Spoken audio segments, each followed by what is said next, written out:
Just give me the whole rundown. All right, we are making Garne mudha gada, and that is the best Italian dish that I've ever eaten.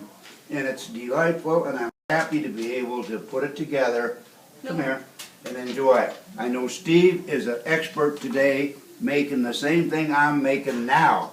And the whole family and everybody else who's been here to eat Garne mudha gada, they don't want to leave. So we've been very pleased and happy to have everybody. Garne mudha gada is a dish that has been around in my family for over 300 years. It is a very simple cut of veal steak with breadcrumbs and olive oil.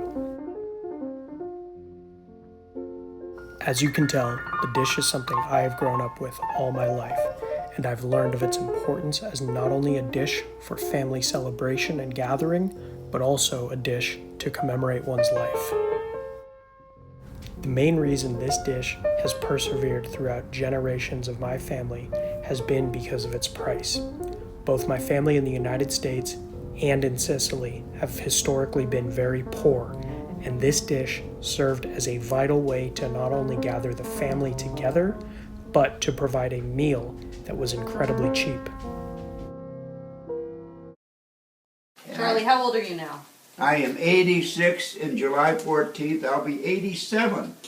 87! Can you believe that? That's an old person. Hey, how do you know when the Garne mudha gada is ready, Charlie? Oh, when that thing is boiling and you see the oil sizzling on top, that's when the Garne is done. You see it sizzling, honey? Look in there. Tell them to come up. Hello. See way back there how it's sizzling? That's when you know it's done. Although my great-uncle Charlie demonstrates how to cook the perfect piece of Garne mudha gada, it was not always something that my family grew up with in the United States. Not only was my family incredibly poor, but this dish essentially ceased to exist during World War II, until the death of one important man brought it back.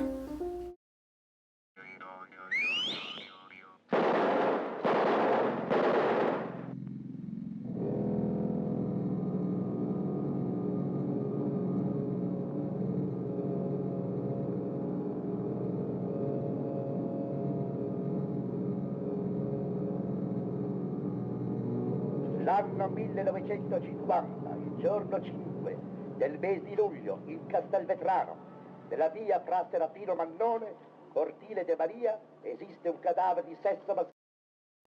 What we just watched was the death scene from the Salvatore Giuliano biopic. Giuliano was my cousin, who was a well-known bandit and mercenary in Sicily during the 40s and 50s. He was well known for redistributing wealth throughout the entire region and died at the hands of the Italian government. Upon his death, my family celebrated his life by making Garne mudha gada, the first time since the war began. The final two photos are of my great-grandparents and their children. Were it not for them, this dish would no longer continue as a tradition in the Giammona family in the United States. Once a year, my great-grandparents would host all 12 children back home in Michigan for a massive feast of Garne mudha gada. This tradition was able to carry on to their children and has been passed down for generations of my family in the United States. This important cultural tradition of gathering the family to enjoy Garne mudha gada is still practiced both here in the United States and in Sicily. It will forever serve as an important reminder to gather those around you to celebrate life and death.